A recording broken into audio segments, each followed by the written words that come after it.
Hello my dear friends. आप सभी का हमारे Gen Z career with YouTube channel में स्वागत है।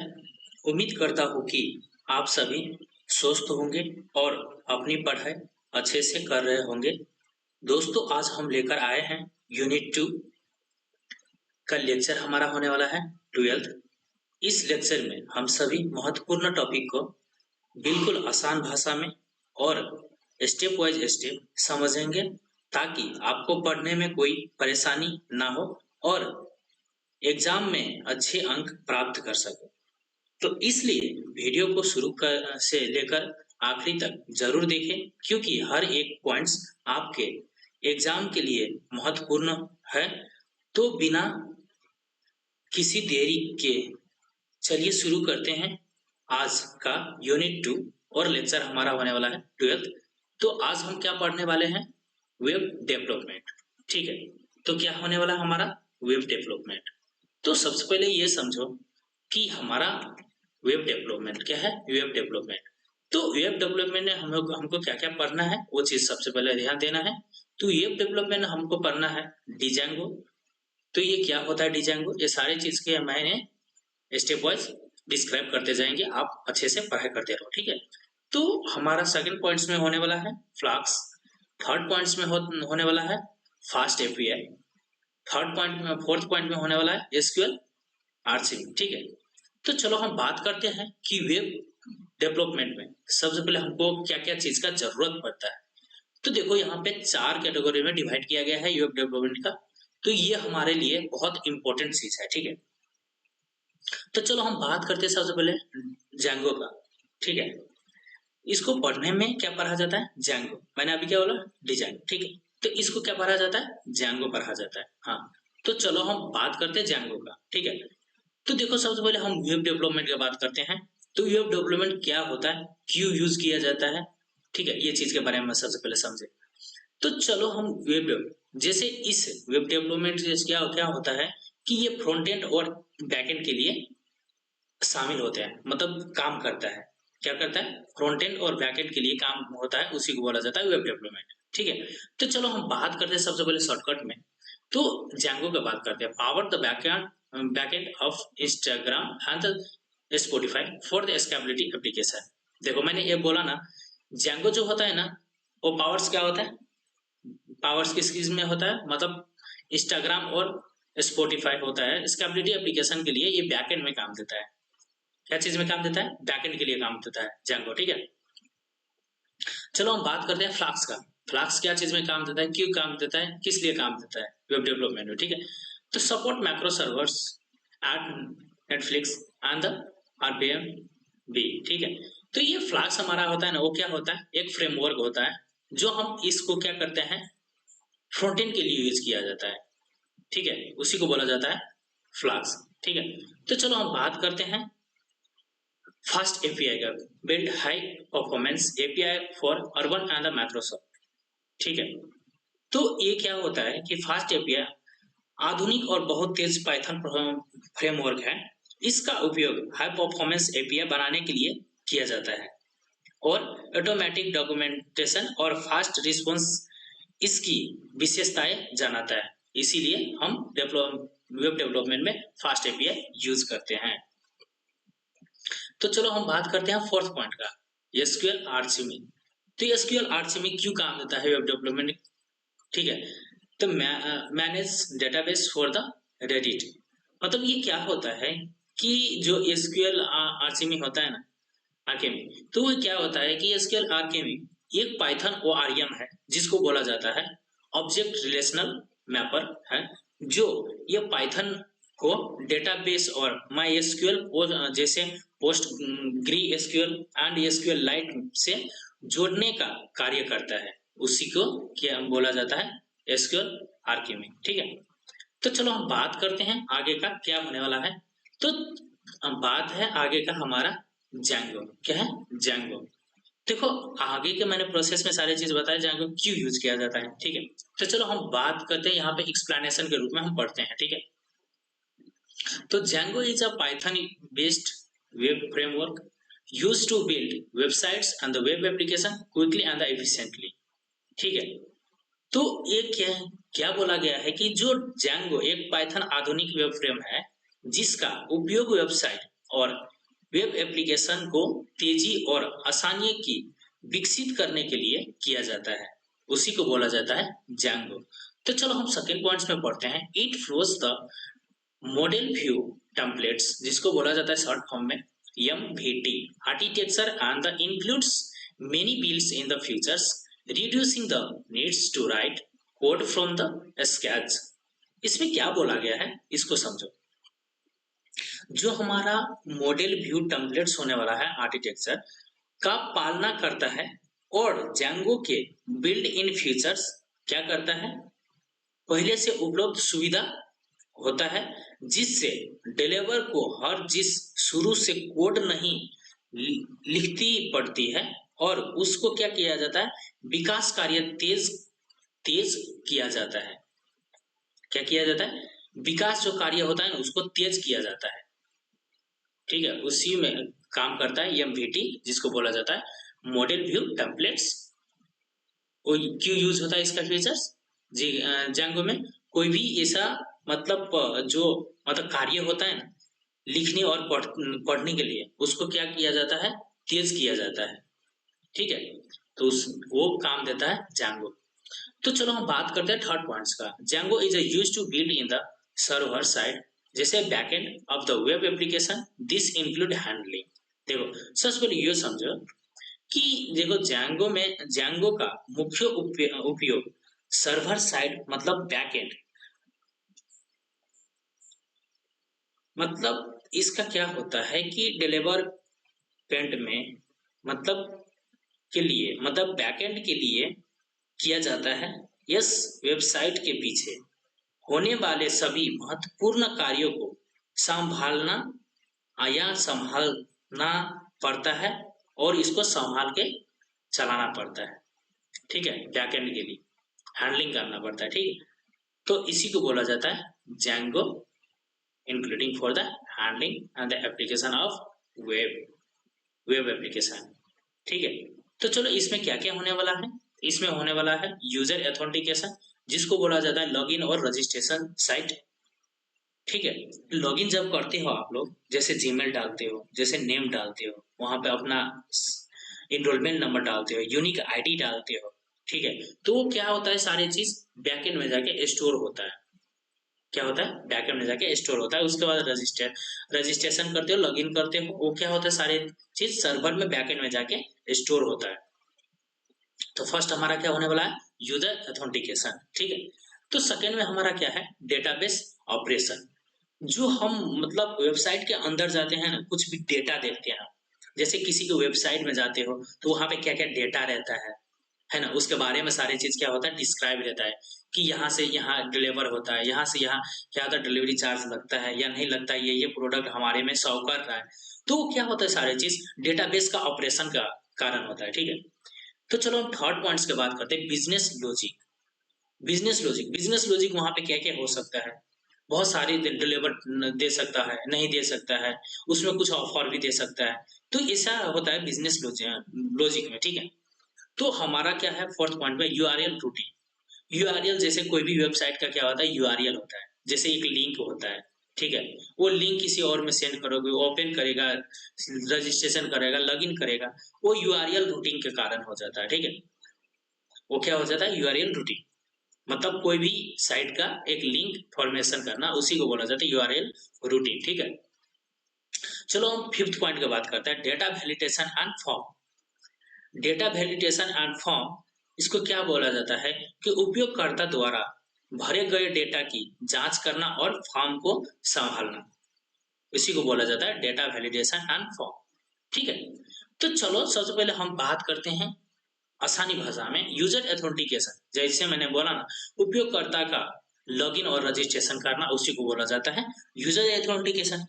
जैसे सेकंड पॉइंट में है डेटाबेस ऑपरेशन। डेटाबेस ऑपरेशन क्यों यूज होता है, डेटाबेस में डेटा जोड़ना और डेटा को अपडेट करना या हटाना और प्राप्त करना, उसी को बोला जाता है डेटा ऑपरेशन।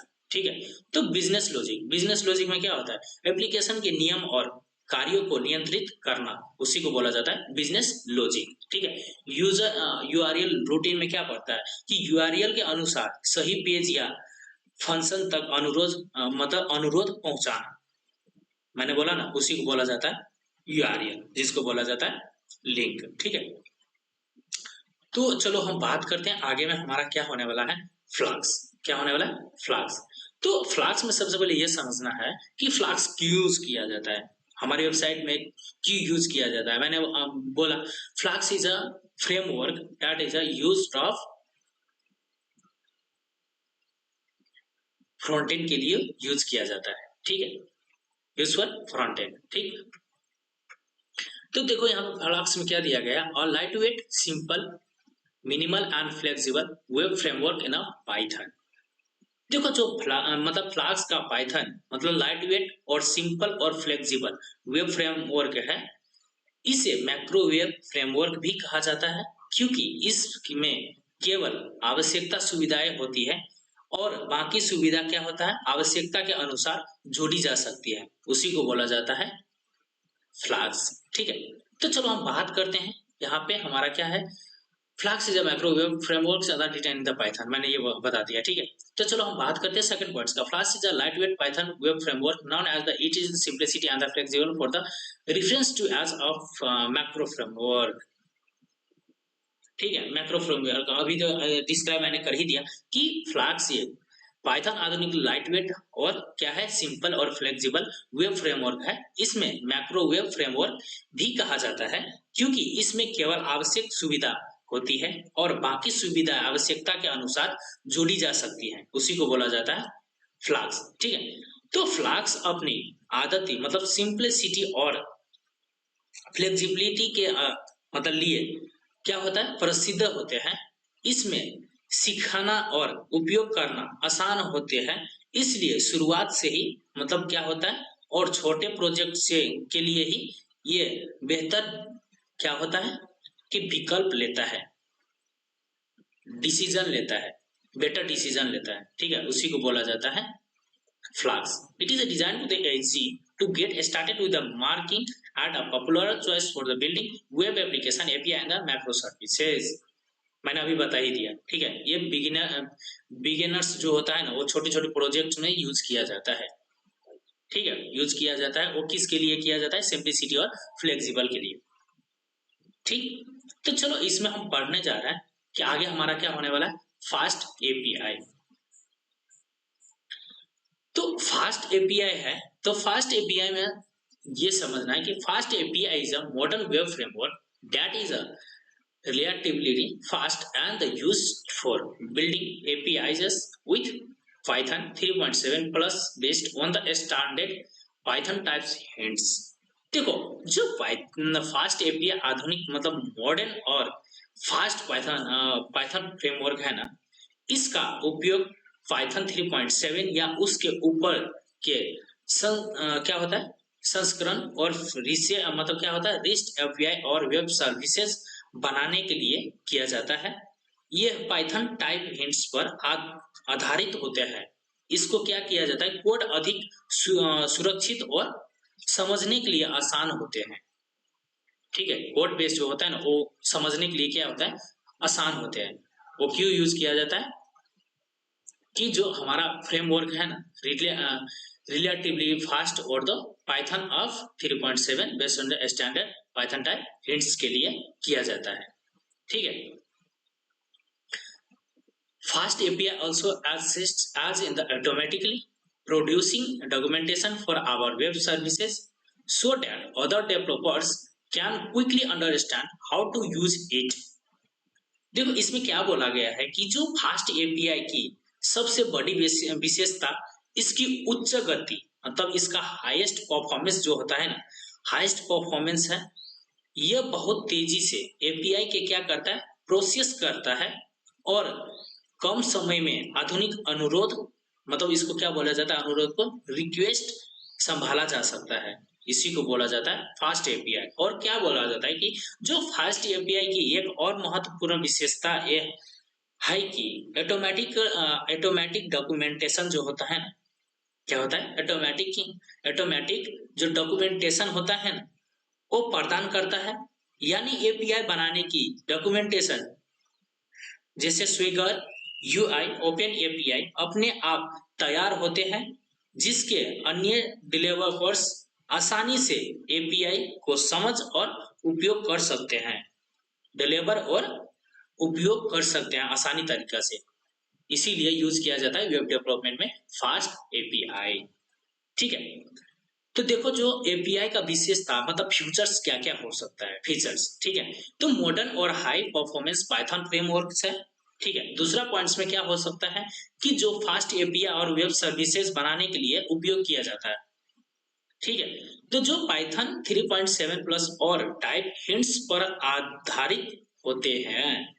क्या होता है, पाइथन जो है ना 3.7 बेस्ड पर आधारित होते हैं, ऑटोमेटिकली एपीआई डॉक्यूमेंटेशन और करते हैं, सीखने और उपयोग करने में आसान होते हैं, और क्या होता है बड़े प्रोजेक्ट और मैक्रो सर्विसेज के लिए उपयोग किया जा सकता है।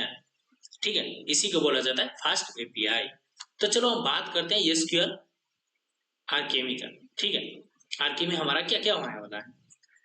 तो आर्केमी मतलब एसक्यूएल आर्केमी क्यों यूज किया जाता है, क्यों हमारे लिए इंपॉर्टेंट है, सारी चीजें इसमें हम डिस्क्राइब करेंगे। ठीक है, तो देखो एसक्यूएल आर्केमी मतलब मैनेज डेटाबेस फॉर रेडिट लिखा है ना यहाँ पे। तो सबसे पहले ये समझो कि एसक्यूएल आर्केमी क्या होता है। SQL alchemy a popular SQL toolkits and the object relational mapper, जिसको बोला जाता है शॉर्ट फॉर्म में ORM, for the Python is used to read it to the handle its database operation. देखो जो एसक्यूएल आर्केमी है ना, ये क्या है, लोकप्रिय मतलब पाइथन एसक्यूएल टूलकिट्स और आरकेएम ऑब्जेक्ट रिलेशनल मैपर है। इसका उपयोग पाइथन प्रोग्राम को डेटाबेस से जोड़ने और डेटाबेस को आसानी से क्या किया जाता है, मैनेज करने के लिए हेल्प किया जाता है एसक्यूएल आर्केमी। ठीक है, इसीलिए हम क्या करते हैं, एसक्यूएल आर्केमी यूज किए जाते हैं। ठीक, SQL alchemy allows developers to the interact with database in a Pythonic way, abstracting SQL queries into the Python code।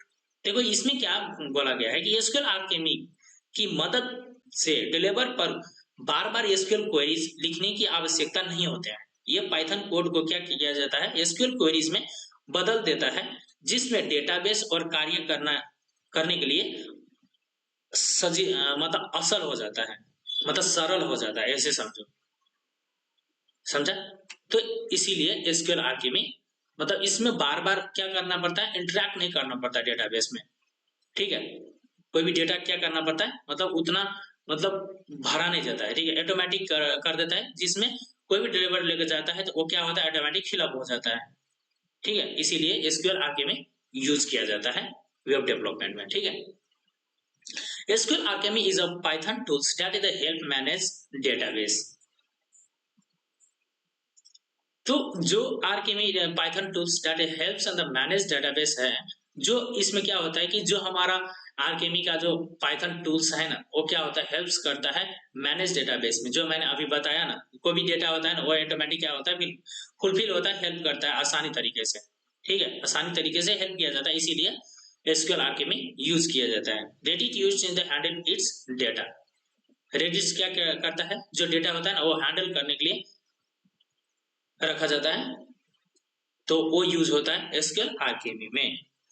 ठीक है, ये विभिन्न प्रकार के डेटाबेस और माई एसक्यूएल और post grey SQL, SQL light, Oracle आदि को एक्सपोर्ट करता है। रेडिट जैसी बड़ी कंपनी अपने क्या होता है, डेटाबेस ऑपरेशन को संभालने के लिए एसक्यूएल आर्केमी का उपयोग किया जाता है। रेडिट क्या है, एक कंपनी है। क्या है, एक कंपनी है जिसको संभाला जाता है, डेटाबेस को, डेटाबेस संभाला जाता है। ठीक है, तो वो डेटाबेस के ऑपरेशन को क्या करता है, संभालता है, उसी को बोला जाता है, वो क्या क्या चीज से हेल्प किया जाता है, एसक्यूएल आर्केमी से। ठीक है, तो चलो हम बात करते हैं रेडिट। देखो रेडिट में क्या है कि रेडिट हम क्यों यूज करते हैं ना, Reddit is a popular website people share news, ask question and the decision topics in a community is called subreddit. Reddit एक लोकप्रिय सोशल न्यूज और डिसीजन वेबसाइट है जहां लोग क्या करता है, समाचार जिसको बोला जाता है इंग्लिश में न्यूज, साझा करने के लिए किया जाता है और प्रश्न पूछते हैं, उत्तर देते हैं और क्या किया जाता है, विभिन्न विषयों का चर्चा किया जाता है। ठीक है, इसीलिए रेडिट यूज किया जाता है वेबसाइट में। ठीक है, तो रेडिट अलग अलग विशेषताओं के लिए क्या किया जाता है, सब रेडिट्स नामक मतलब कम्युनिटी होते हैं, जैसे सुपर रेडिट, सब रेडिट किसी विशेष मतलब जैसी टेक्नोलॉजी प्रोग्राम के लिए सपोर्ट्स और एजुकेशन आदि केंद्रीय पे यूज किया जाता है। ठीक है, तो यहाँ पे post, comments, upvotes and the downvotes content में यूज किया जाता है रेडिट। ठीक है, तो देखो इसका फीचर्स हम आपको डिलीवर कर देते हैं कि इसका फीचर्स क्या क्या होने वाला है। तो एक होने वाला है पोस्ट, एक होने वाला है कमेंट, एक होने वाला है अपवोट, एक होने वाला है डाउनवोट्स। ठीक है, तो इसमें हमने सारे चीज मैंने आपको अच्छे भाषा में समझा दिए हैं। तो चलो हम बढ़ते हैं आगे। तो थैंक यू फ्रेंड्स, आज के यूनिट 2 लेक्चर 12 में बस इतना ही। उम्मीद करते हैं कि आपको आज का लेक्चर पसंद आया होगा और सभी टॉपिक्स अच्छे तरह से समझ आ गया होगा। और अगर वीडियो को आपने अभी तक लाइक नहीं किए हो तो लाइक शेयर करना बिल्कुल ना भूले और जेनजी करियर यूट्यूब चैनल को सब्सक्राइब करना बिल्कुल ना भूले। साथ ही बेल आइकन को भी दबा दें ताकि आपने आने वाला जो वीडियो है वो आप तक जरूर पहुंचे। अगर आपको कोई भी सवाल या डाउट्स हो तो नीचे दिए गए कमेंट्स करके जरूर बताएं। मैं आपके हर सवाल का जवाब देने की पूरी कोशिश करूंगा। मिलते हैं अगले लेक्चर में एक नए और महत्वपूर्ण टॉपिक के साथ। तब तक के लिए जय हिंद, जय भारत।